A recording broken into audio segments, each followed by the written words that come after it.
All right. Hey. Welcome to Chatterday. My name is Dave underscore Loudon, and you're listening to the fourth episode of my podcast. Each week, I bring a different small streamer to talk about their channel and who they are as a person. I also like to look at this as a chance for you to be introduced to an awesome new streamer. If you're watching this live on Twitch TV/Dave underscore Loudon, stick around after the interview and watch us play a few hours of games. I think today we're going to be playing some Apex. Our guest today is DonCharlee. Don, how you doing, man? I am fantastic. Thanks for having me, Dave. Yeah, man, absolutely. Anytime. This guy, honestly, is like probably one of the better streamers I've seen in quite a while as far as stumbling across his channel. So make sure you give him a follow. I do really think he is going to be the next big thing. Like 100%. Wow. I do. Wow. I do. I'm You're calling it right building me now. up, man. Why do you think I got you on here, dude? Because like you're not gonna do it in like 3 months. You know what I mean? You're gonna look at me and go like, hey man, no man, no. That's all you're gonna be doing. You know what I mean? You're gonna be in your mansion. You're gonna call up Tifu or whoever the fuck, and you're gonna be like, dude, look at what this clown said to me. You know what I mean? All right. No, honestly, I don't know if I'll ever do the mansion. I've never been a materialist. If I could just have this quiet, nice space for a long time, I think I'd be good with that too. But we'll see what happens. Yo, dude. You know what? When you get money, everything changes. Hey, You know what I mean? I haven't been in that situation, so I can't comment. But maybe one day we'll find out. You know what, man? You'll get yourself a nice little house, with a nice little studio. I could see you being like that. You're right, exactly the humble type. You just get this nice little house, nice little studio. You know, do the whole donation thing, dude. I like it. I like your vibe. Sure. I appreciate that. So why don't we get right into this? Just give me like the sales pitch. Give me the elevator pitch on your. This is the first question I always ask. Like on your channel, you know what I mean? Like what is? It can be longer than the elevator pitch, but what? You gotta sell it. Yeah, Boys. sell yourself. So, Go. like my nice friend Dave here said, I'm DonCharlee. I started my stream roughly a year ago. We just hit our 1 year anniversary of the stream, which is very exciting. Nice. I just saw you hit 400 too. Congratulations on that. Yeah. I got 400 really cool people following the channel. Got a Discord server getting close to about 100 now. The community is growing, which has been really fun. I kind of started the stream because it was always something I wanted to do. I grew up making silly content with my younger brothers. I loved being in front of the camera. I've done some professional modeling and acting growing up. My mom kind of got me into it. So notably, I've been in a couple of music videos. One for Uncle Cracker and another for. I was in a Royce to 5'9" music video as well as Young Eminem. Can we look these up? We can. I want to look these up, dude. I really do. Now that you can't say something like that. All right. So the one that I'm in the most, I would say, would be the good. It's called "Good to Be Me" is the name of the song by Kid Rock and Uncle. I play young Kid Rock. I'm in a blonde wig. Kid Rock and Uncle Cracker. Here it is. I mean, okay, we're just gonna go for it. You know what I mean? Let's check this out. Let's check this out. My chat's very excited about this now because I've shown them this before. The streaming thing. Yeah. I found myself in a spot where I was living on my own. I had enough money to afford the PC and whatnot, so I kind of just gave it a shot. Started it, and dude, I've had so much fun over the last year. Oh yeah. I've had so much fun doing this. It seems like it's something I want to do for a very long time, and I intend to. No, that's great. I mean, I've watched, like I said, I've been watching your channel. So I was introduced to you through so like you're the first guest I've really had on the show that I don't really know on some sort of level. You know what I mean? Sure. Like, Sure. and that's a really good thing. Like, this is what I want. I want people on here who I don't know, who I can actually have a candid conversation with, and like, right. But just watching you and watching your show, man, just you have everything just dialed in and put together so well. It's amazing, dude. Like, I would call it perfectionism. So I just call it me being anal about not wanting things to go wrong. Well, and that just shows the benefits of your I think it's a lot of it has to do with your marketing degree, though, and the way that you're able to take the whole idea of selling yourself and that whole idea of you as a brand and you as a product and using that as a actual, like, using that and putting that into your stream. You know what I mean? And I see a lot of that in there. Yeah, if I'm a piece of produce, I would like to be the one that's not bruised when you're picking it up. Yeah, you know what I'm saying? absolutely. And trust me, dude, it's like you're looking through the potato bin or the avocado bin at the grocery store with Twitch. You know what I mean? Like, oh, absolutely.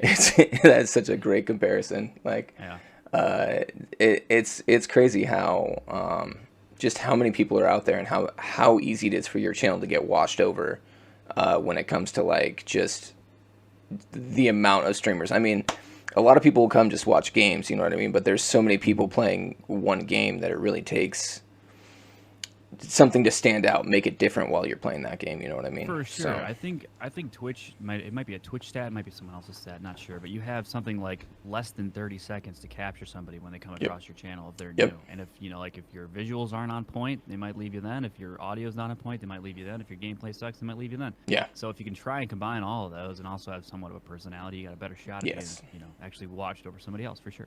Exactly. And honestly, like a part of that too is interaction. Like I hate it. I hate it when I'm sucked into a game. I don't have a ton of viewers at the time. I'm doing my thing, and then I look over and I see someone go, "Oh, hey," and I'm like, "How long ago did he say that?" You know what I mean? And you're just like, I just missed that connection, and and like, cause I'm honestly what you were saying, like everything's on point. I have a lot of things on point, but it's like if you don't have that connection when someone comes in and says, "Hey," they want to come talk to you. They want to interact with you. 100%. You'll have your occasional lurkers, right, who aren't super interested in interacting, but yeah, you're absolutely right. If somebody come across your channel, if they're brand new and they're gonna reach out and try and have a conversation with you, and you don't see the chat for a whole minute, you probably lost that guy. Yeah. For sure. Oh, 100%. I actually use something. It's an extension. It's called Chatty. Okay. It's helped me immensely as a streamer. Oh. It's basically this little app that dings a little noise when somebody chats in your chat. It's programmable. You can set it to a timer.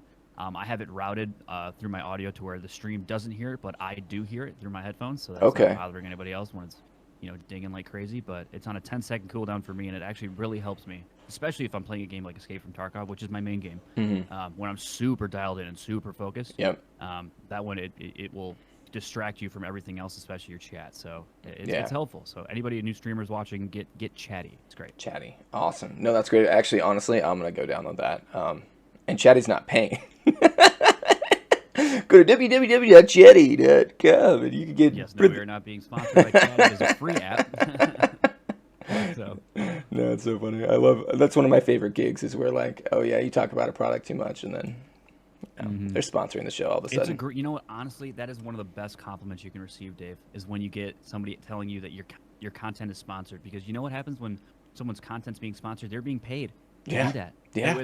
So that the company thinks that they're valuable, which Yeah. means that someone else thinks that you're valuable. That's people saying that you're getting paid for something. That's a compliment, man. That's awesome.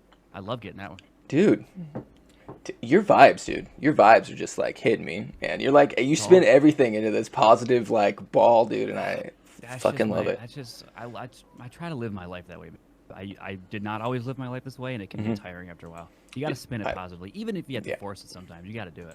Oh yeah, well, and especially on stream, I'm not gonna lie. Like,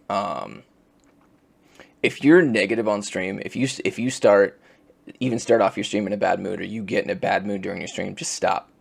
Just stop right there, because you're gonna lose people. People are gonna stumble upon your channel and not want to come back. So like, this is just, unless it's your thing, where you're like, okay, my channel is like, I'm the negative guy. Streamers out there for sure. That's a whole different thing. But like, just stop if you're in a bad mood, because no one wants to see that shit. I've learned that over time, really fast too. Like, you gotta understand too. It's like the way that you are on stream is the type of person you're gonna attract into your stream. So if you're trying to build a community that's full of a bunch of toxic Andes who all want to play Rust and DM everybody that you see, then that's the type of person you're gonna bring in if you're gonna act that way. But if you want a positive community that are going to support other people, we're going to be nice. We're going to be nice to you in chat and not constantly insulting you in chat. You're going to have to, be what you want to bring in. Yeah, 100%, 100%. So let's say what makes your channel unique? Do you think? What do you do that makes your channel stand out? Since we talked a little bit about that. Yeah. So I'm in terms of gameplay, I am an extremely average player. I'm pretty with most games, So I think I'm right on a level with a lot of people where I'm just your everyday run of the mill, middle of the road. Maybe sometimes on occasion better skill than others in certain games if I've grinded those games long enough. I think what makes my channel a little bit different is I do everything I possibly can to like foster genuine connections with my chat and with people who come in. Because the way I see it, man, is like, yes, they're text on screen. They have unique usernames, but these are people with lives, with things about them that make them unique. and they're looking for a place to share those pieces of themselves with Yeah. somebody else, and potentially find a community that wants to celebrate those things too. And I really do value others in the chat if they're willing to spend I call it their time bucks. If you're gonna Yeah, spend your dude. time bucks, a non-refundable resource with me, just hanging out with me, I'm gonna do everything I possibly can to make sure that you feel as though your time's being valued. You know? Oh yeah, I'm 100%. here for you. I want to be here for other people in the chat. So I think that's what I'm kind of about at my core, outside of the gaming and the being an absolute goofball. So Dude, that's awesome. That's awesome. Like, and so often we take advantage of that. Like, oh, it's like you don't step back and look at like, I don't know. Sometimes I see people with those attitudes. They're like, man, I had a bad stream today. It's like, well, what's going on? What was your average views? Oh, like 7. I was like, bro, that's 7 people. That's 7 people who stopped their day and hung out with you. Like, how is that a bad stream? You know what I mean? Like, no, exactly. And people, I hear this all the time. We get a lot of people talking about view counts, right? I don't have a view counter on my OBS. I don't have it on there on purpose. And the reason for that, and this is great advice for anybody starting up, who's dealing with 0 to 1 viewers or even 0 to 5 viewers, whatever it have you, right? If you're gonna play the game of comparing yourself to major streamers all the time, Yeah. you're gonna have a bad time as a streamer. terrible time. You need to do everything you possibly can to keep the energy, even with the lower view count. But just honestly, turn that shit off, man. It's not gonna boost your mood. All it's gonna do is it's gonna have you doing peaks and valleys all throughout your stream. You're gonna have maybe 5 people, which might be a ton for you. On one day, for maybe 5 minutes, your energy is gonna be super high during that time, and then when it goes back down to 0, you're gonna be a lump. You're not gonna be fun, and anyone new who comes across your channel is not gonna want to stay. Yeah. So just turn that shit off, man. And just try and have as much fun as possible, no matter with how many people are watching. Right, exactly. You can worry about your analytics after, which is not to ignore them. Don't ignore those numbers, by the way. Go check all that after the stream and see where you're at and keep going. Right. But he's absolutely right. Like don't sweat it during your stream. I do have my stream counter on, but I think I'm one of those rare exceptions where I do that. I do try and like I don't care who's in my stream. Like if it's as long as you can one keep person. that mentality. Yeah. It takes a little bit of mental energy to keep yourself out of the constantly checking the view count. I've fallen into that trap. That's how I started, and I started to realize, especially watching my footage back, like you said, you check your analytics, see when people are coming in and leaving and whatnot. I'm just paying attention. It's like, oh well, as soon as the dip started happening, your energy dove down. It's not good. You gotta turn that off. It's not, at least for me, it wasn't good, so I turned it off. No, that's 100%, my man. 100%. It's kind of crazy how that works and just the mental game that plays on you at the end of the day. You know what I mean? And like I've seen so many streamers just bitching like, oh, I only have one person, or they start ignoring people when one person comes in. You know what I mean? The other thing I want to say about that is you should probably never have less than one in your. You should, if you're a new streamer and you're trying to get affiliated, make sure you have yourself up on like an iPad on your phone, so you have at least that one view to get that average up. Screens. Yeah, if you have multiple screens, I believe it's per internet connection. Yeah, you can have at least 2 per ISP or I don't know if it's ISP or just whatever is going on. Dude, my hair. I'm sorry, man. I'm messing with my hair. It's just like you a look wreck beautiful. today. I don't know what Do you're you think talking so? about. Man, I didn't have time to take a shower, so my hair is just like everywhere and like.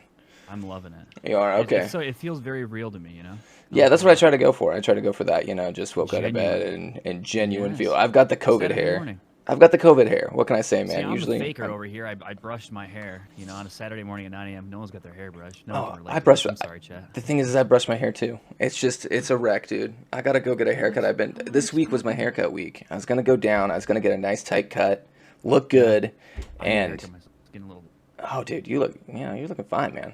I need a freaking haircut, my man. So. Anyways, let's go on. let's go on and keep asking these questions, man. You got some awesome stuff to say. What type of games do you normally play? What do you normally stream, man?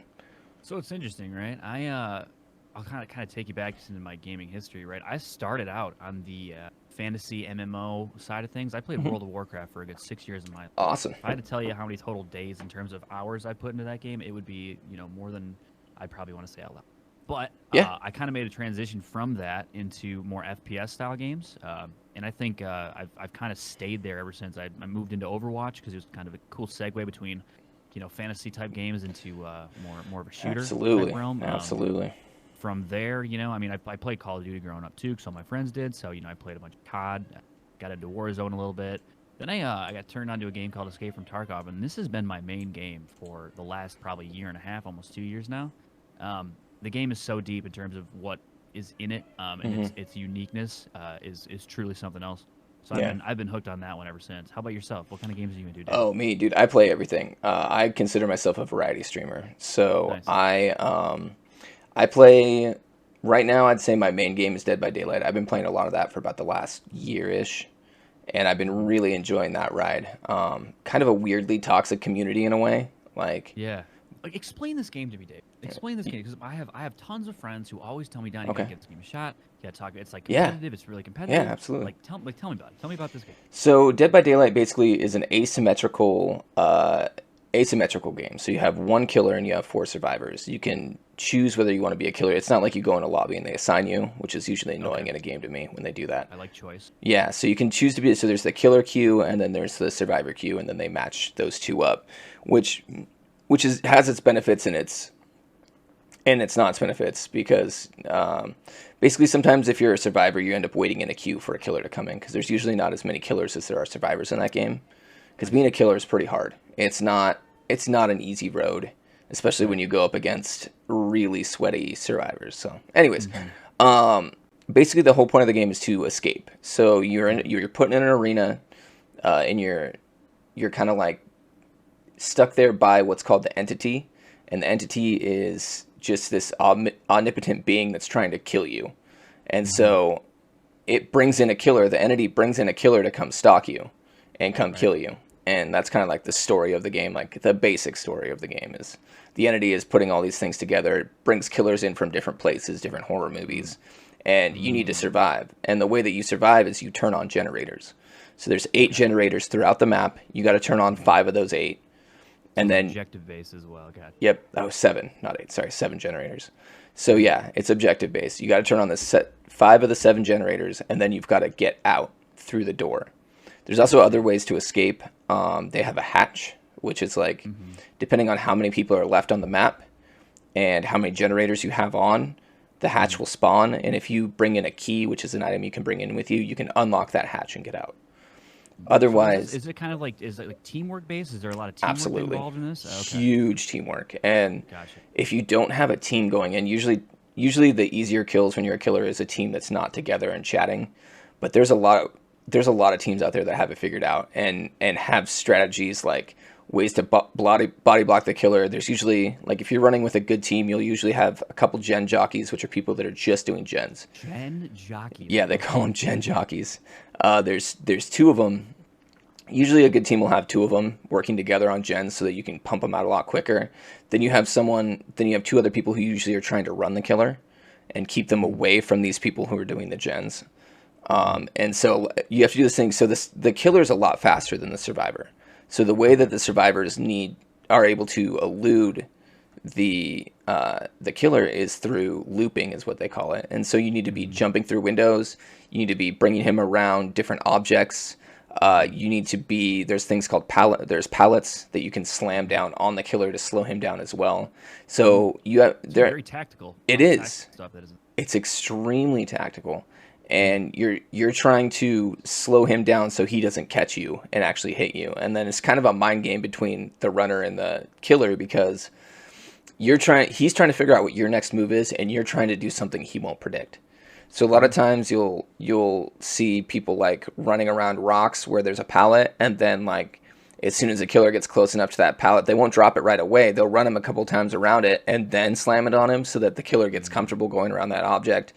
It even gets as complicated as, so you have like walls in certain ways. They have what are called T-walls, and the way that you actually run them around the T-walls matters because he'll either slow you down or you'll slow him down between it. And then there's usually a window in there that you can jump through.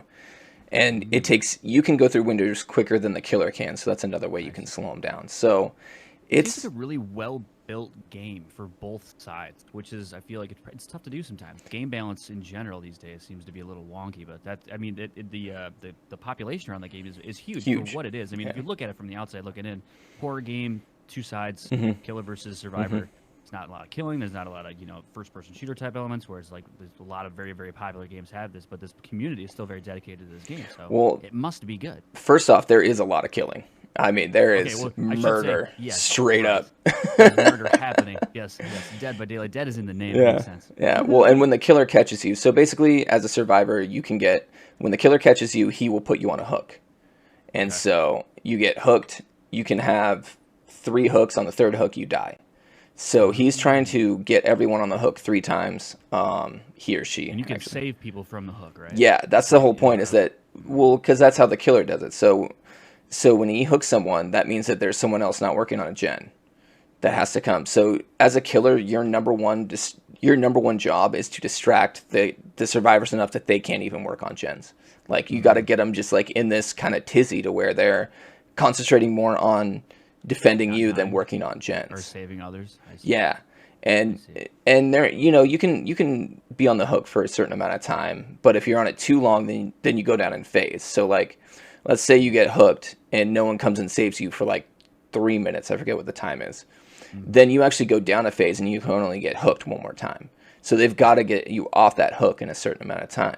But that still gives the other people time. So let's say I get hooked like towards the beginning of the match and there's 3 other people working on gens. Sometimes I'll just be like, dude, don't come get me. Finish those 3 gens. Right. Or what you can. And then come and grab me before I get into my second phase where I will only have 1 more hook.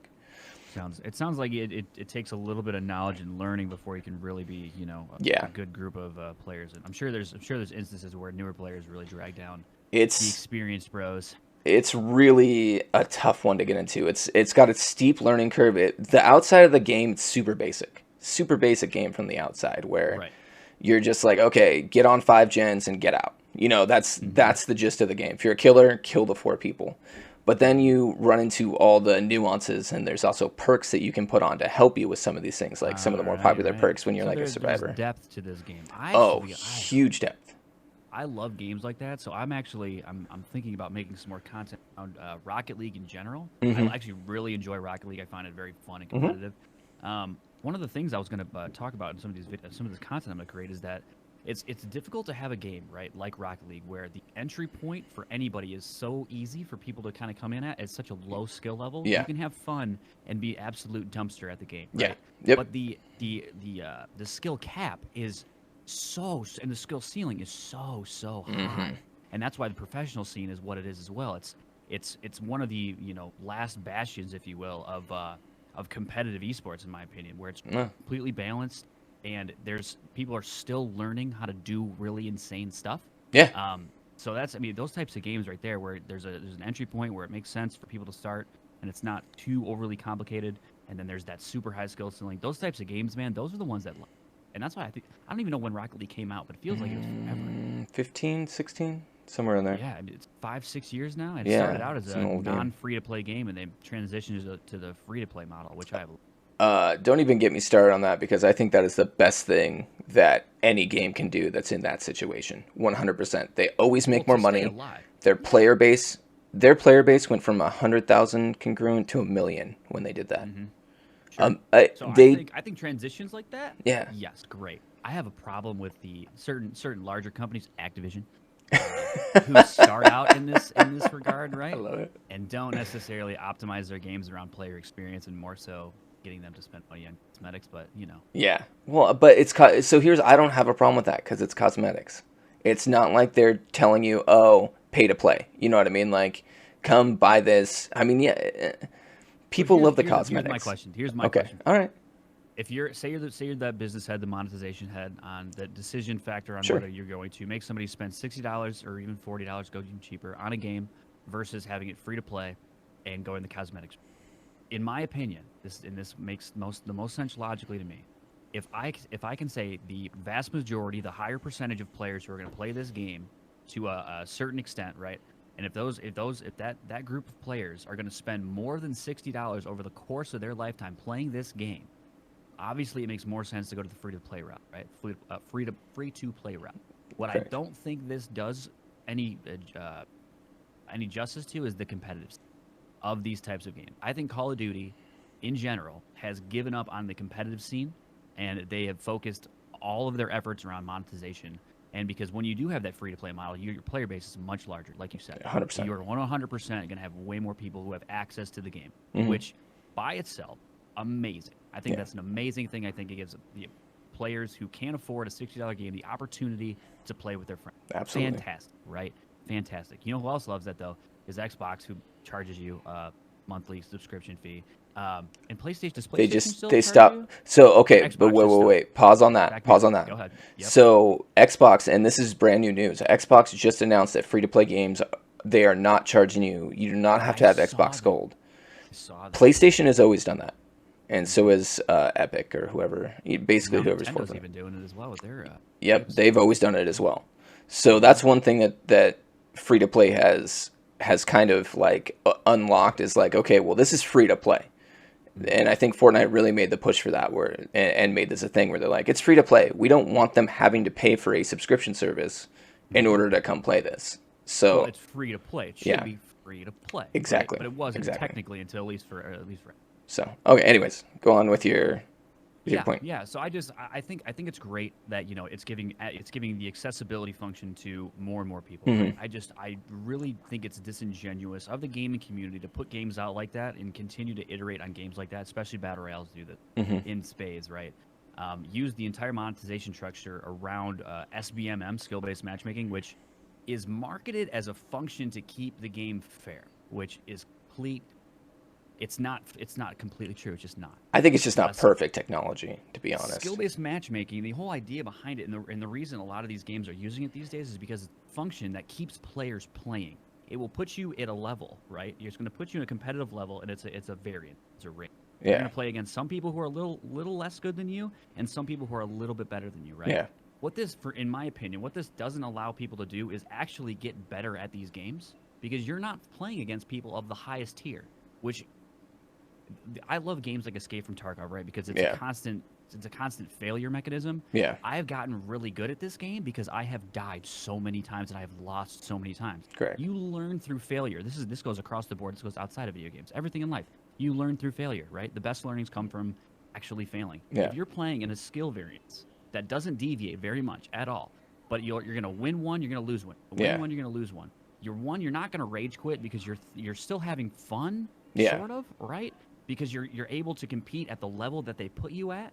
The issue is, though, the game becomes so whitewashed and so watered down after a while that people would be more apt to spend money on buying a hack, a speed hack, a wall hack, aim hack, right? So that they can find themselves finally climbing out of this stupid tier that they're stuck in, as opposed to a model where the game, you're going to pay for it. They're going to spend tons of money on anti-cheats, so that the actual competitive experience is holistic and it's not affected by that. Yeah. But it's when it's a money model, right? When it's a money model, when they're after trying to get people to stay on the game as long as they can, because people who play the game longer are more likely to spend money on cosmetics. This is statistically proven. Yeah. It makes more sense for a giant corporation like Activision to run the game that way. And for me, someone who grew up on competitive COD and competitive gaming, I've appreciated that so much because the player's experience always came first. I just don't see that out of Activision these days. I'm not seeing that. I don't know. Yeah, and I get that point completely, but won't you eventually kind of, as you get better and start winning more and more, you should theoretically kind of raise your way out of that level and into the next one.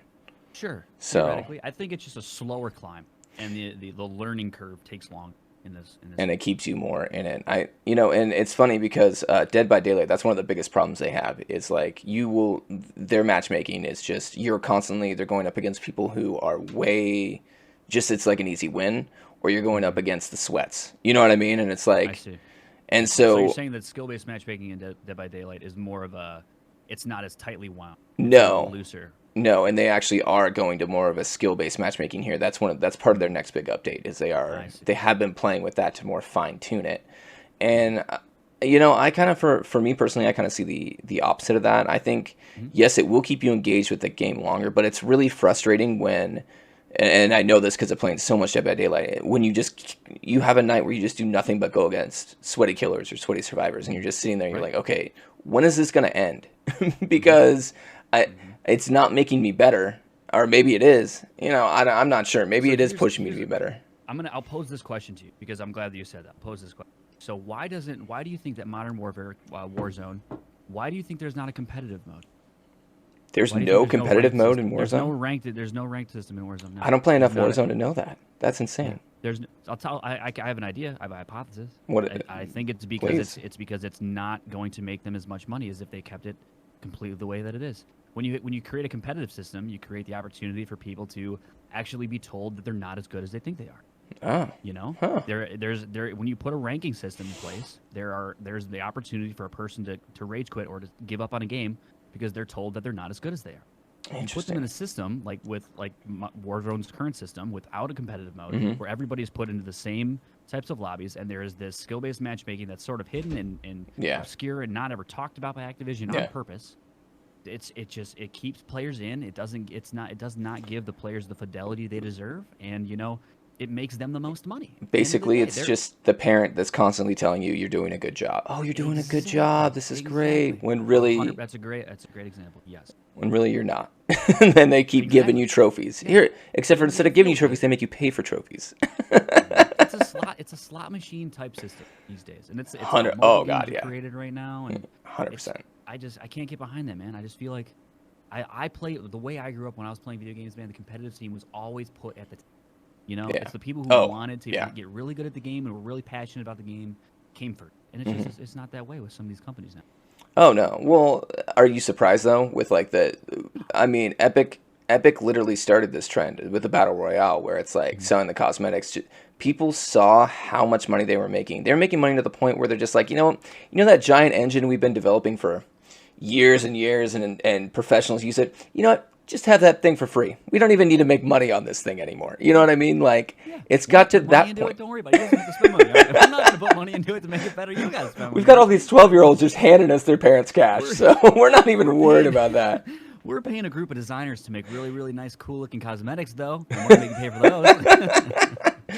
Dude, and that's the thing. And that's honestly, and that's one of my biggest gripes about Dead by Daylight is it's not a free-to-play game. Their entire model is set up like a free-to-play game. They and they have their cosmetics in place. They have, when you buy the game, you literally get half the cast of characters, if not a third of the cast of characters, killers and survivors. Yeah, I don't like that.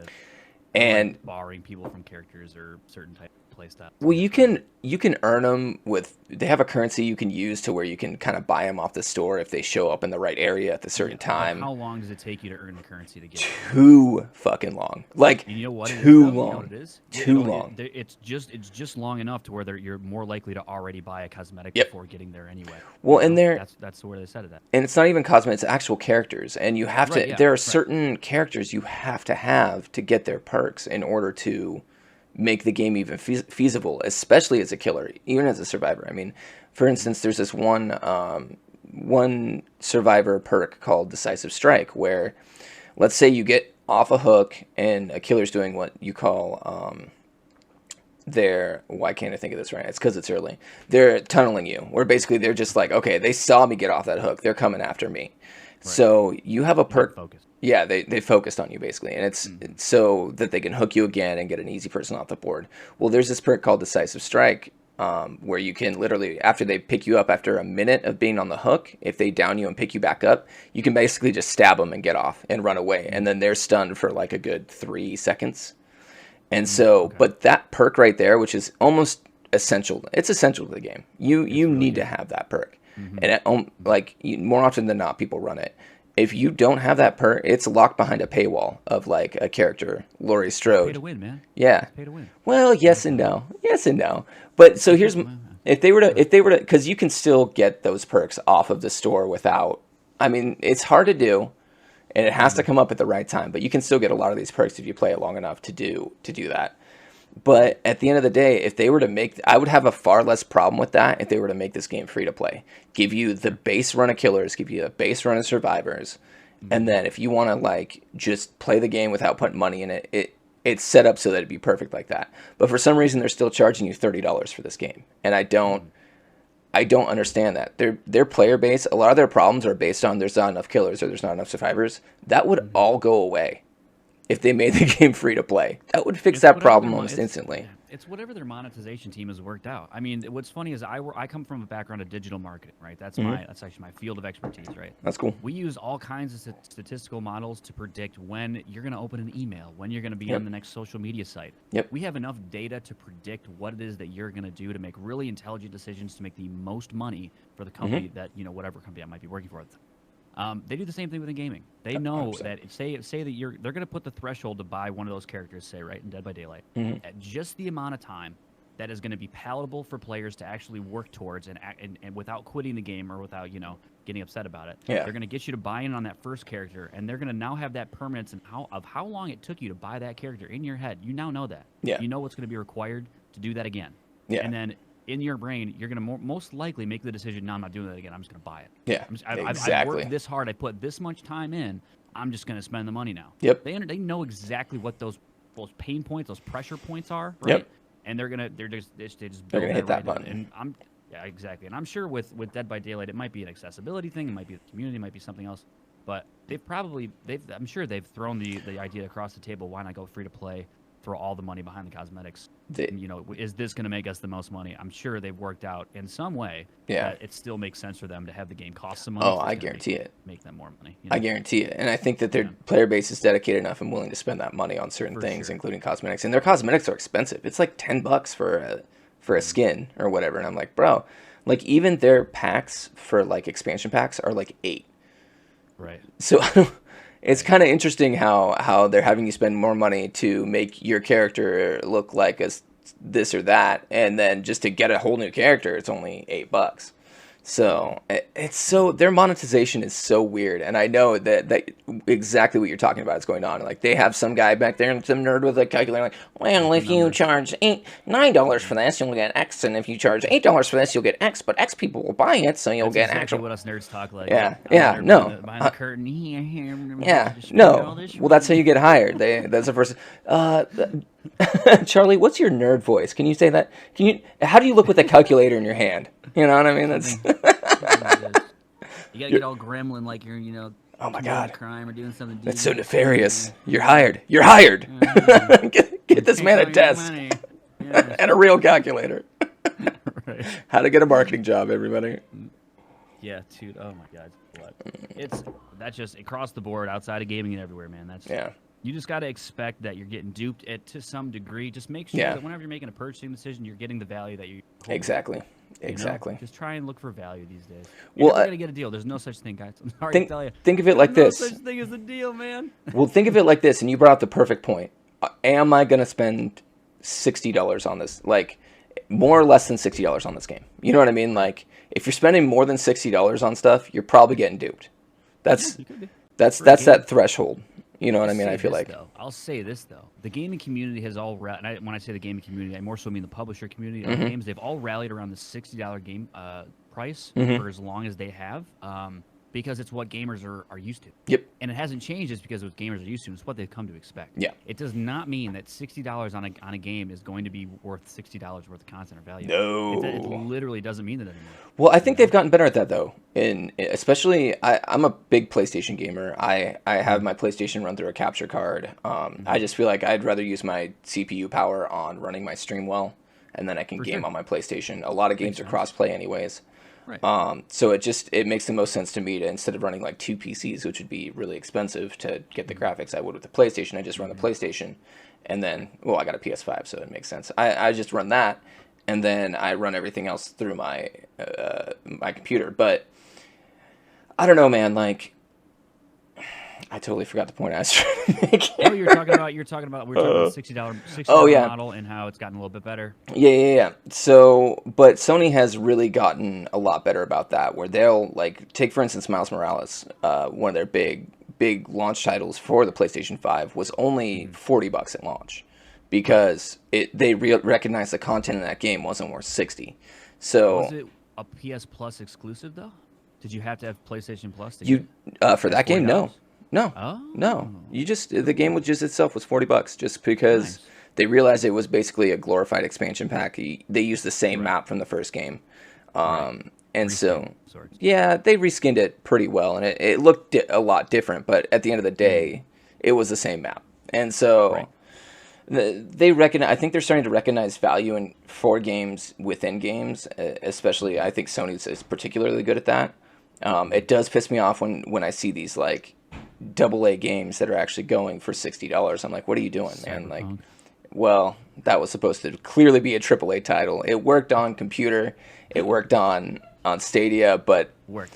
Worked. well, It's functional, boys. it was functional. It was functional. But here's the deal with that, and I stick by this statement every time. There should not be a version of Cyberpunk for PS4 and Xbox One. No. Why? Especially if they blocked the review content. Yeah. You see, I mean, you know. Oh yeah. That, I mean, Oh that's yeah. just 100%. straight corporate garbage. No, they release the PC codes to people, and they're like, "Oh, don't worry, these Xbox and it works. We're just not giving them out yet." It's like, and everyone in the media for game news was just like, there's something shady going on. They're gonna release these copies out, and they're just gonna be broken. And guess what? The worst part about that, man, is it wasn't the developer who said okay. The developers were not on board. I No, guarantee you they this. weren't. I fully believe in the fidelity of the people who really are the ones behind the curtains making these games, and the Yeah. passion and the energy they put into these games, man. I'm sure that it was crushing them on the inside. No, to release a 100%. game that just wasn't ready. But then at the end of the day, the people signing their checks are the ones that are going to tell them this has to be out in this state. All the stockholders putting pressure on That's those people. that's the big It's- one. It's so unfortunate, man. The because I know stakeholders and the people- stockholders. I know the creatives behind this game who wanted this game to be everything that they said it was going to be. Mhm. They probably needed another year. Year. Straight up. 100%. They probably needed another year. 100%. But In the there state that it was was in. never going to be a situation where they had the the say. They should have delayed that game a full year and been like, I know we keep promising this game's coming out, but I guarantee you if they would have just ate their words and just come out with a humble apology, maybe come out with some sort of demo or beta test situation where like, hey, look, like I know you can't have Cyberpunk this year. We got to put another year's worth of work. They could even come out and show some videos of their game testing. Be like look at, do you want to play this game right now? I guarantee you, you don't. Yeah, I agree with you 100%. And the thing is, right, they delayed it several times. The game got delayed Uh-huh. several times. Oh, yeah. The windows in which they got delayed were not that great. Originally Here's the supposed to thing, come out in right, like April. It was, yeah, it was like much earlier than Yeah. that. So, but the community was actually rallying around these guys because Mm-hmm. they were being made out to be the hero in this Yeah. instance. They Yep. were the developer willing to delay their game Yep. so that they would be releasing a polished, good product for everybody. 100%. Right? I bit on that one, dude. I was hook, line, and sinker, dude. I was oh my, I was You were Dead by Daylight, dude. I Cyberpunk was kid. hooked. Yeah. I was in on that, right? And I was touting and I was like, they're delaying it. This is gamers are finally getting something back. The developers in these companies are actually trying to take care of the people that they're selling these games to. And dude, we honestly got the wool pulled over our eyes a little bit on that one. And you know, I'm gonna be a little bit more cautious about touting a company before a game comes out like that, so that I know it actually gets released, you know, as a good full finished product. With that though, you look at what they did before. You look at how polished and how good those Witcher games were, and you go, man, how are there's no way they're gonna F this up. Like, look at how much care they put into The Witcher 3, and that was touted as Game of the Year. Like, they gave away free expansions for it. They had all this goodwill built up because of that game. They were still they were well, then they were still selling copies of The Witcher 3 up. They're still selling copies of that game. It's a very successful game, and Good game. and they just pissed it all away with Cyberpunk. CD Projekt Red is now being sued. They're being, you know, they're not admitting they did a wrong thing. They're just coming out and just being bullies, basically. Like, well, you bought it, and then like when they finally started being like, well, now you can get refunds. They like, basically pulled it off the stores, dude. They pulled it out of the PS store and the Xbox store for a bit too, I believe. well, and they even said like, oh, you can get a full refund. Just go to the stores. Just go to Xbox. Just go to PlayStation. And their They put the PlayStation and onus Xbox on were the other like, people, the resellers. and that's the basically, thing. And they were like, PlayStation and Xbox were like, wait a minute, guys. Like, No, we never agreed to this. We're delivering the content here. We're not liable. That was really shady. I didn't like that at all. But man, I agree with you. The words you said there was goodwill. I truly believe companies, especially game developers and companies like that, the ones that are gonna actually win out moving forward are gonna be the ones who actually have some goodwill behind the products that they're trying to sell. 100%. So this is one of the reasons I am a huge proponent of Escape from Tarkov, and I always will be. This game has been out for several years. Somebody in my chat, please remind me how long ago Escape from Tarkov released on beta for people to play. Must have been about a year. It's been several, I think. The alpha was forever ago. But anyway, this game has always been a buy-in model. It's never been a free-to-play thing, right? You have to, at the very least, pay $40 for the base game. Yeah. There are no additional cosmetic purchases in the game. There's no additional pay-to-win structures around the game outside of the fact that you can upgrade the game from the $40 version all the way up until the it's like a $145 version of the game. It's called Edge of Darkness Edition. Basically, what it does is it gives you a larger stash. So when you get stuff out of the raids, you can put it in your stash, and it requires less organization. So it's a little less of a headache in the beginning. Also gives you a bigger, it's called a save container, so you can take more stuff out of a raid even if you die.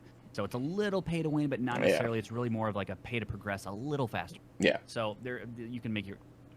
I actually have the $140 version, about the highest tier. Can you upgrade to that? I played that game. Yes, I did. I played this game for over 1,200 hours. Oh wow. So I feel no remorse in spending all of that money on it. I feel like I got that value and then more, and then that value in spades. Yeah. And at no point have I ever felt like this game was trying to, well, kind of bend me over a table in a way, because the developers are, one, super responsive to the community. Yep. They're always willing to share what is going on with the project, what the steps are taking to make their game better. Yeah. Huge for me. Transparency from developers is paramount to what game developers should be focusing on right now. You need to talk to your community. You need to let them know what's going on. 100%. And don't make them feel as though you're just using them as a cow, like Activision. Yeah, absolutely. On top of that, this game was a development project from, it's really a passion project from the developers. They love their game. And the developers, the lead developers, are actually the spokespeople for this game. Yeah. It's not some corporation spinning marketing at other people. It's Who made that game? Code. Battle State Games. Okay. And it's just they don't have a publisher or anything. It's just them. Yeah, it's just them. Wow. It's just them. Yeah. Wow. It's the success of the game is massive at this point. Absolutely, it's huge right now.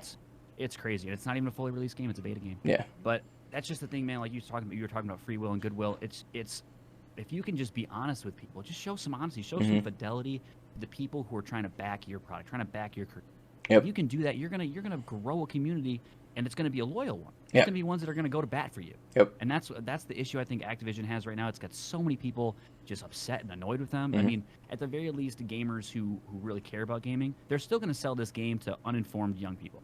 Yeah. They're gonna win all day long with young people. And that's how they're making all their money right now, right? It's the 10-year-old who's screaming at their mom because they want to play with. They want to play it, the latest thing. Yeah, absolutely. And they make it a pop culture thing instead of actually making it a good game. Oh, for sure. And that, I mean, just to bring it all around, I mean, this basically brings it full circle. But yeah, that's why a lot of those corporations are just losing touch with that. And I think a lot of these smaller developers are realizing that they have these opportunities within that to actually engage their audiences, as long as they're not, being basically greedy. I mean, right. And the people will spend their money on a game that they believe in, on developers that they believe in. They'll spend more money with you. They really will. But you have to get that trust. If you don't have that trust, I mean, Activision and these big publishers like Call of Duty, they have the namesake, they have all of that, Yeah. The marketing budget is the big one. Exactly, and the marketing budget too. They've had these communities built for over 10 years. They already have that. They don't have to worry about it. If you're a new game developer, you got to build that trust. 100%. You can't screw people over early. You're never going to win. Well, that's what I thought was so interesting about what we're going to play later, Apex, is that it's somewhere in the middle, because Respawn has enough autonomy from EA. Sometimes you see EA's greed kind of seeping in with some of their moves, but for the most part, EA just like, Respawn, you guys are doing something right. We're just going to kind of not touch you and let you do your thing. And that's what I found that's what kind of draws me to Apex over some of those other Battle Royale games like, Fortnite or Modern Warfare, Warzone. It's just, it finds that nice balance between it is a corporate game. You can tell it's a corporate game, but it still does things right enough that it's kind of built that base and that community of trust that you're talking about. Right. That they also have a competitive scene too. Like there's a competitive exactly, element in Apex. 100%. They're trying to do right by both groups, the casuals and the swipers. Trying to do right and basically kind of keep them separate in a way. So you're not constantly getting walked all over. No, yeah, you're not just getting. I don't know what the hacking situation's like in Apex. I don't really play that. Maybe you could talk. What's that hacking software? It's got like the little bear on it. I can't remember the name of it. It's all kinds of different. It's got like a little blue bear on it, and it's like anti-hack software. I can't remember what it is, but it actually works pretty well. I'm actually surprised at how few hackers I come across in that game. Well, that's great. Honestly, I haven't seen many complaints about Apex. Well, Dead by Daylight uses the same software, and they have pretty minimal hackers as well. So it's pretty cool how, I mean, the software's out there to keep these hackers away. I purposely think games like Warzone that have huge hacking problems, they don't care, as long as you're paying for the game. 100%. I've watched certain TikTokers who were or ex Activision ex developers Mm-hmm. at some of these companies that produce Warzone. They've talked about this and they tell you that it's not going to make them their. So here's let me back. If there's any decision ever going to be made at a company the size of Activision that has games like Warzone and Call of Duty, what's first going to happen is the developer's going to raise a flag. They're going to say there's an issue. There's a lot of people on the forums saying that there's a bug. There's this. There's that. It's cheating. Blah blah blah. And what happens is that's going to be a ticket. It's going to be made a ticket. It's going to start going through the rings, ranks, all the way up to the top. And you know what the top is? The top is the monetization team. Yep. And they're going to look at it from the lens of, is this going to make us more money, or is this not going to make us more money? And I guarantee you, every time the hacking issue gets raised to the top, monetization team looks at it and says, well, if we do implement this anti-cheat, it's going to remove X amount of player base. Yep. And that X amount of player base is worth this amount of money. Yep. So this doesn't make sense from a monetary standpoint, so it's not going to get fixed. I'm sorry. And then what's going to happen is they're going to send that issue back down to the developers. They're going to say, you need to fix this, but you also need to do it in a way that's going to continue to make us more money. Yeah. And if it's not going to make us more money, you're not going to go anywhere in this company. You're not going to go up in the company at all. So the developers are put in this awful spot where they have to disregard the fidelity of their game, disregard the the integrity of it. The integrity. That's the word. The integrity of the game, and only produce fixes and bug fixes and things like that make the company more money. And it's really unfortunate. It's unfortunate for gamers and people who actually give a shit about the game. Yeah, 100%. And there's so many people out there who are almost naive to this stuff going on that they're just like, okay, well, I just trust the developers. And at the end of the day, it's like, well, they're still a corporation. They're there to get money. It takes at least maybe 25, maybe 27 years where I'm at of being jaded and having to kick your stuff kicked around a little bit to actually get a real idea of what's going on in the world. Exactly. Because the marketing's never going to tell you that. And the reason they're not as forthcoming with all their patches and their updates and all that stuff, and they keep it really loose and vague, is because they do have a giant community that will explode and yell at them. And their PR teams are like, no, we got to be vague. Just be vague. Don't give them ammo. Don't give them ammo. We'll be fine. Yeah.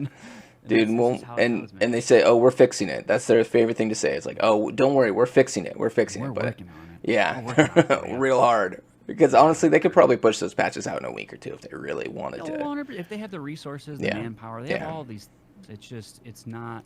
It's all about the money, man. Unfortunately, it is. The games are still great. They produced a product that is free to play for millions of people to get in and have fun. And it's still got to be fun. It's got to be, or else no one's going to play it. 100%. And to their to their credit, Warzone is not a completely garbage game. It is the most played battle royale out. It's is it bigger than Fortnite right now? It's that or Fortnite. Fortnite might still hold the top. Not different games in their their respect. A hardcore shooter where you're not doing any building, I'd say that's probably. Yeah. Oh yeah. 100%. I can't build. I give a lot of credit to Fortnite players. I'm not a Fortnite player. Oh, dude. Build. The fact that it's like they're on the ground and someone shoots one bullet at them, and then by the time that they shoot those next 3 bullets, they're in a fucking tower 20 feet in the air. You're like, wait, what? Building mid-shooting. How the hell? And it's like you have the blue wall because it's starting to build. It's not like it's an instant build thing. They're breaking their own walls as they're building. They're putting doors in now. They're putting bathtubs and sinks and they're doing interior decorating, some pottery, some flowers. As they're getting headshots, 360 no scopes, cross mat. Ridiculous. Yeah, it makes no sense. Who created this level of gaming? I can't. Oh, dude, that's why. But honestly, that's why it's so popular. It's just people love it. And then it's like it's so funny to listen to Fortnite people go to Warzone or Apex. It's like, man, I totally would have got that guy if I could build a wall. It's great. Right, literally, man. No, but seriously, I totally get why Fortnite exploded, right? Because the skill cap on that game, kind of like I was talking about earlier, entry point super low. It's a really easy battle royale to get started on. You're not going to win a lot of games right away, but it's got enough, to keep you in it. Lots of cosmetics, lots of really funny Fortnite dances that end up on TikTok. Yeah. And then you have the competitive scene that straight up, if you were put into some of these lobbies with some of these pros, you would never turn the game on again because of the way that they play it, man. It's insane. So fast. It's so. Oh, the build. I mean, that's the number one thing. Is like even the shooting mechanics come second to the building in that game. I feel like. Exactly. I agree with you. I agree. So I think the building comes first. Yeah. If you can't build a tower, if you can't do the quick builds where it's just like, okay, I got to build a tower up 10, 15 feet high, and then I got to put a window in it so I can scope through it, and you know what I mean. Oh, there's someone below me. I got to keep building above them so that they can't get up on me. And then I got to finally, once I see my once they make a mistake, that's when I got to shotgun him. You know what I mean? It's like, wait, what? What? Perfect sense. It's insane. But it's a lot of fun. Gaming is fun, man. It's no matter what they do to you. I mean, every game's going to have some sort of community, no matter what skeezy tactics. I think if you, to me, there's like certain levels of gaming. You've got the developers that, like you said, they have the integrity, the Turkov, where they just make these games, and it's like they're there for there. You have the corporations below that, where you've got like the war zones, the Apexes, the Call of Duties, and then you got below all that, you have the mud, which is like Roblox. You know what I mean? Where it's just like, this is super indie, very low, small communities, but not even that. Those are above things like Roblox, where it's just like, okay, this game has garbage graphics, not even fun. The community is garbage. But we still make billions of dollars off of it. You know what I mean? And that to me is Roblox moddable the same way that Minecraft is? It's more so. It's more so. It's more so. Yeah. The modding community is a big thing, man. It is. But I just feel like with Roblox, like it's just garbage. I've seen streamers rise and fall with the Roblox crowd. You know what I mean? Like, oh yeah, where it's super popular. It's super popular to watch on. The graphics aren't good. There's nothing really good about that game, but for some reason, like, it's the little kids that just love watching that stuff. You know what I mean? And that's the biggest demographic of gamers. Oh yeah. It's like it's what is it? Ages like 8 through 14, I think. Yeah. Is the biggest demographic of gamers. Yeah. So and they they pander to them. You're gonna make some money. And they make billions, man. I mean, Roblox is the biggest game that most people have never heard of. Period. Oh yeah. And it's weird. Straight up. Yeah, I mean, I have like literally the one thing I know about that game outside of the fact that it's somewhat like Minecraft is the oof sound. Yeah. Came from Roblox. Yep. Oof. Yep. And that's about it, dude. And like, that game just rakes in cash and unabashedly takes advantage of people to do it. And so I don't know. It's just so funny what's come of gaming. It used to be you just plug your you blow in your cartridge and you plug it into your Nintendo, it worked and you were good. And you're good to go. Developers actually finish their games, you know what I mean? And now we're at a point where it's like, okay, well, we're going to release this game, but, it's not quite done yet. So, like, yeah, so, like, just give us a year to correct that. And it's like, for some reason, it became okay to release games that aren't finished. And I like how the market corrected that with the beta games. And kind of said, okay, well, this game's in beta. It's usually they're free to play games or whatnot, or you get you buy the full game, but they give you the beta early. You know what I mean? But yeah, the early access titles nowadays. Yeah, exactly. It's the whole industry itself has switched. I mean, they've figured out, and this goes across everything outside of gaming. It makes more sense now to lease a car than it does to buy one, right? It makes more sense to rent an apartment in some instances than it does to purchase a house, just because. Ooh, with interest rates right now, I don't know about that, buddy. Well, I mean, things are changing. Just saying. It's all right. Bad joke. The housing market. Adult joke. I don't know as much. So, totally fair. Totally fair. I'll just say this though, it makes more sense these days for a lot of things to just purchase the experience as opposed to owning it. Yeah. Right. It makes more sense just to try it for a while than it does to go all in and spend all your money because, and I don't know whether it's because consumers just don't trust companies anymore, or if it's because consumers they don't have the same commitment levels to purchasing whatever it might be, right? Yeah, absolutely. They're going to want something new. I think it's a little bit more because we're all super ADHD now about just about everything in our lives. Here's what it is with video games, though. So, like, everything's got to change really quick. We got to try to do something new. I can only watch a video for 2 seconds. If it doesn't interest me, I want to scroll and I want to see immediately after. New. Well, here's what it is with video games, and I guarantee you this is the case. It is more profitable. So games now take years. They take... Even when they say that, our development cycle was only like 2 or 3 years, then they're still working on that game when they release it. Like, it makes more sense now. Games are so complex and so hard to build that once they get a playable version of that game together, it's more in their benefit to release that and say that we're going to be updating it than it is to keep it in development hell and just continue to lose money on it. So that's the word. Lose money on it, right? They want to test the market. Yeah. They want to look at Avengers. It's actually going to cost to make this game well. There you go. That's the best example of that right now, where they're like, okay, this game isn't quite ready, but we need to release it. Like, it's definitely playable, but it's not quite to the point where we want it, and we'll just release it anyways, and then we'll fix it later. And that's especially with all If you these. spend enough money on it, if it's bought enough, we'll fix it later. Yeah, Otherwise, yeah, they and might that's the abandon thing. it altogether, Look at Anthem. right? Look at Anthem. Same thing with that, where it's like, okay, this game did not make enough money, and EA and BioWare are, especially EA, is if they've got a stinker on their hand, they're not afraid to move on for Dying it. on the table, they're pulling the plug. And they make all these grand plans. They show you these charts. You know how many people are working on Anthem actively at BioWare? Probably like 5. You know what I mean? Like, they're Very never few. fixing that game. They're moving on. Very much so. And I think I have the same feeling that the same thing is going to happen with Avengers. Although, I'm looking at Avengers now, and they're at least trying. They're at least trying to activate some of these, you know. They have the Clint Barton coming out, and they have a bunch of stuff coming out for that. But The market value behind the Avengers and Marvel in general is there. Yeah. There's enough people with interest, I think, that they know they could have something Yeah. that could make them a lot of money, Yeah. so they're not just going to throw it out, you know? Well, and I think they were in a unique situation with that game where they're like, okay, we have the PS4 and Xbox One with, you know, combined 150 million player base on that. We want to release this game on that console before the new consoles come out, because then it's going to have to go to a next gen release and then this and that. And I think that they saw an opportunity there with like, okay, we'll do last gen. We'll do the best way we can with them, kind of get people in, make that our beta testing. And then once we have our official like PlayStation 5, Xbox Series X release, that's when we're going to like release the big guns and make people buy it again, basically.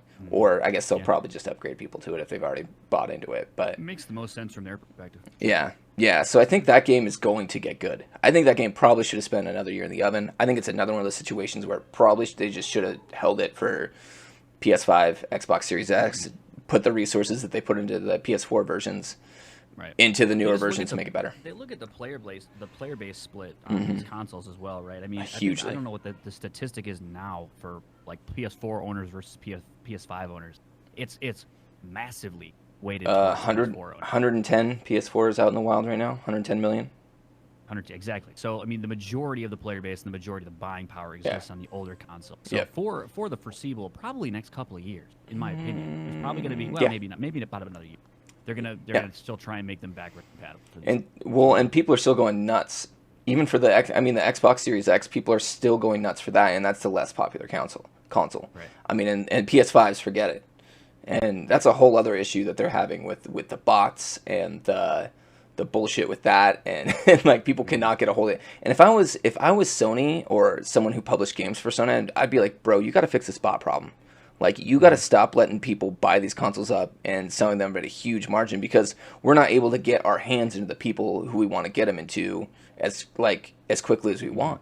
And That's Sony's a just market like, problem. There's no way to fix that. There's really no way there to fix it, 'cause is, at the end there of the is. day, well, okay, explain. Go ahead, tell me. You I'm go- open to listen. I want to hear it. Go ahead. What? Tell me. Okay, whenever I sign up, let's say you sign up for a mundane, let's say you have to get an account for your doctor, right? Okay, sure. And so, you know, in order to get this account, what's the first thing that pops up? Usually, right before. How many buses are in these 8 pictures? Click on all the buses, right? Oh, With Google. CAPTCHA of sorts. Okay, Yeah. sure. Okay, so but you're saying make a tech solution around purchasing one of these. What they need to do is they need to go to the Walmarts. They need to go to the Amazons and be like, hey man, just put up this little thing that proves you're a human before you buy the product. You know what I mean? What you're basically in that situation, and it's not, I'm not saying I disagree with you there. The thing is though, you're asking the third party retailer to make their purchasing avenue or their purchasing route more difficult for the consumer, which then could potentially and most likely will reduce their likelihood to make that purchase. So when you're a third party retailer, and I've worked with third party retailers before. Yeah. I used to be a all buyer, about so I getting know exactly what you're talking about. Yeah, so they want to make the experience as frictionless as possible, and I guarantee you when they it probably I would even bet that there may have been a situation where what you're saying was pitched to some of these places, 100%. right? And the person who's running the e-commerce team there, or you know even some of the retail locations, they're probably like, well, you're asking me to add 5 steps to my purchasing path. Yeah. And if you know what that says statistically for my ability to sell this product online, I'm going to lose X amount of money. So I'm probably not going to do that. So, unfortunately. But then they go, okay, well then we're constricting your supply of PlayStations, and we'll put it to someone who is doing that. There could be an argument there for sure. But it's then it comes back to Sony, where that person who is working with that third-party retailer has to go back to the head above, like the person above them, and say, we have to play hardball with this third-party retailer that represents X amount of our market. Yeah, you're exactly right. It's a fight, you know, back and forth. It seems like a simple, but it's really not. It's so difficult to make this a perfect situation. And at the end of the day, if you're Sony, you're still selling the system. Oh, then that's whether why it's a they don't care. bot or not. Oh, Exactly. And that's why you're not seeing that. There is a solution there, and they could even just be like, just for our product, here's the software, implement it for the last step of the checkout for this one product, because we're having this problem and it's making our player base pissed off. And like, I'm sure there's something they could do there to be like, okay, great. Like, before you check out, we'll keep it in the cart, but you gotta do this little, pick the buses, wear the street lights thing. You know what I mean? That Google has. Very simple, very two-step thing. People would definitely do it if it got the bots out of there. They wouldn't have to implement it anywhere but for this one product. I'm sure that's something they can do, but at the end of the day, they're not, because Sony is still pushing those consoles out the door. Right. Now, if I was Sony, here's what I would do. I'd look at this and be like, well, these people over here, they're flipping it for twice the price. Maybe we should just sell them for $800 a piece.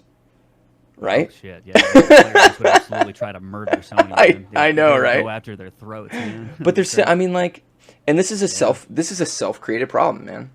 We're gonna have to wrap this up soon. We were supposed to have topics, and we're just gonna, this went way better than I like, and that's why I didn't even bring this up halfway through. And the one thing I do regret is that we didn't get to talk more about you personally, but that's okay, man. That's all good. People, if they want to learn more about me, they can come by the stream.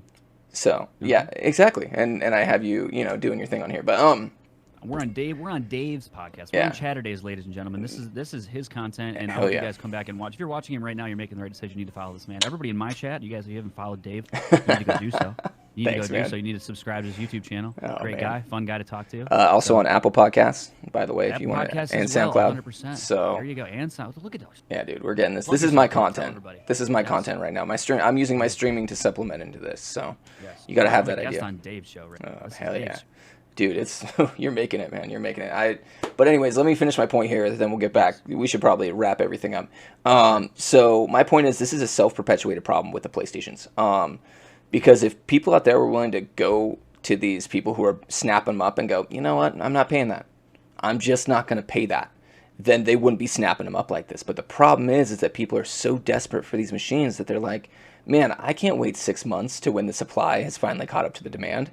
I don't want to wait that. I don't want to wait I want it now. Even though every single game on my PS4 or PS5 is on the PS4 basically and playable, and they'll give me free upgrades generally when I do get a hold of it in 7 months, I'm still not waiting. Here's my $1,000. You know what I mean? And that's the problem right there. That's the problem. Wait. Just wait. And I was lucky enough. The reason they're listed for that price is because people are willing to pay it. Right? Exactly. And that's 100% it. People, especially before Christmas, man, people are still willing to pay that. The bots are still going, the people with the bots are still going after PlayStations because honestly, they can still make a cool $200.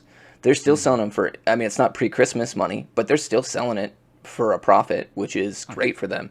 And I think the skeeziest thing out of all this is the company that made the bots and was distributing the bots goes, well, these people have made $4 million off of you people, and they have Christmas coming up too. And it's like, wait, what? So it's okay to take advantage of people as long as Christmas is coming up and they have kids? You know what I mean? Like, what the hell? Oh man, it's so skeezy all the way around. And I was lucky enough that I actually built a relationship with my local GameStop, and they actually called me and said, hey man, we're getting PlayStations, and you better get your ass down here and like pre-order this now. Yeah, the guy actually literally called me and was like, hey man, like, you got to do this. And I was like, bro, can you just hold it for me? I'm gonna be there as quick as I can.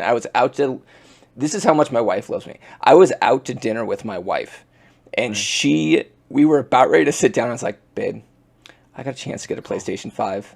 I got the call. We gotta go. Can we just not do this right now? She's like, oh yeah, no problem. I'm like, and then I was expecting that. Oh, no way. And like she's like, oh yeah, just no problem at all. Let's get some to-go food and we can come back pick it up. I'm like, I love you so much. Oh my God. She's a saint. So we went right down to GameStop. Yeah, exactly. No, and that's how it was, dude. No, I ended up getting her like a $1,500 rower for Christmas, so she was pretty happy about that. So nice. Yeah, she's loving it. Rowers are great, by the way. Great workout. Oh, well, fantastic! Dude, they're hard. Yeah, you spend 2 minutes on that thing, you're dying. Yeah, it's great. I've been enjoying it too. So, okay, so let's wrap up this conversation a little bit. We had, like I said, we were supposed to have some topics today. They just didn't come through, which is fine because honestly, this was a way better conversation, I think, than what we had. So, 100%. I like the freeform stuff. It's Yeah, this went really well. So, dude, I just want to thank you all for watching this week's episode of Chatterday. I want to thank our guest, DonCharlee. Can you tell us a little bit about your schedule and just a little bit about when you're live and stuff like that? I'll do a quick little plug here. Yeah, so, absolutely. Guys, I stream all kinds of games, mainly Escape from Tarkov, a little bit of Rocket League, and a couple of other things. Again, my name's DonCharlee. I stream Tuesday, Thursday, Saturday, Sunday, 7 p.m. Eastern time. If you want to come out and hang out with the awesome community, we're here for you. Pretty soon, within the next couple of months, the other thing we got coming up, I'm planning currently a 36-hour charity stream in support of the American Foundation for Suicide Prevention. As everybody knows, this whole COVID scenario has been absolutely detrimental to millions of people's mental health. This is one of the toughest times to be a human being stuck inside. And I'm doing my best and doing my part, I think, and the community's going to help me with this, to, give back and actually help some people who are seriously struggling in this awful time at the current moment. Well, and I just want to add to that real quick, because honestly, that's super, super important. I've seen this impact firsthand. Back to my wife. I don't know why I keep going back this route, but she is a dance coach for our local high school dance team, and the kid, the things that she hears from her teenagers breaks my heart, and it's all because they don't get that physical touch. They don't get that. They can't be around their friends. This mental illness affects teenage minds 200 times worse, 300 times worse than it does adults, and the adults are struggling. So you can't even imagine the impact on kids. So this is something that, honestly, this charity is something that actually, me personally, is a great thing, man. I really commend that. That's so super cool that you're doing that. I'd love to have Dave's, your community by when I do plan it. You guys got to keep popping into the channel. I don't have a date planned just yet. I'm really going to try and make it a very fun event. Cool. It's looking like probably either end of February, mid-March time is what I'm thinking. I'll reach out to you, Dave, so you can let people know if you'd like. Hey, I'll co-stream with you for a few minutes on it if you want. We'll be there for 36 hours. Yeah, let's do it. We'll plan something. We'll have to fill the content. We have to fill all of it. But I think just in general, my community, if I want to sum it all up here, I would love this community to grow and make it more so not just about us. I want to make it about other people. I want to try and help some other people. That's really the end goal here. So if we can get to that, I'll be really happy. And I appreciate you guys watching me and Dave today. I think we're going to play some games soon. Yeah, we're going to play some games. We're going to take probably a short 5-minute break. I appreciate you giving me a chance to be on your podcast, man. It's a lot of fun. Oh, dude, yeah. No, you are, like I said, eventually we'll start recycling through people. Right now the whole goal is to get new people on. But yeah, we're definitely going to do something in the future. Let's get together and play some games sometime out, other than this. For sure. So, but yeah, I'm really excited to actually play this next 2-hour games with you. We're going to have a fun time. Neither of us, we're playing some Apex. I haven't played in a while, and he's never really played it, from what I understand. I'm garbage. We're both going to be garbage together. I've been messing with it with some buddies, but I'm not. I mean, it'll be fun. It'll be a good time. We'll do our best. We'll build some walls. Wait, wrong game. All right, so if you missed some of the episode, you can find it on YouTube. If you don't have time to watch the video, I got you covered. Just type Chatterday into Apple Podcasts or SoundClouds, and you can listen to it there in your car, in your free time while you're streaming. Just put it on in the background when you're streaming, guys. That's fine too. Make sure you like and subscribe it, though. I hope you all have an awesome day. Please stick around for some Apex action with me and DonCharlee. Thank you so much for watching, and have a great Chatterday. Enjoy.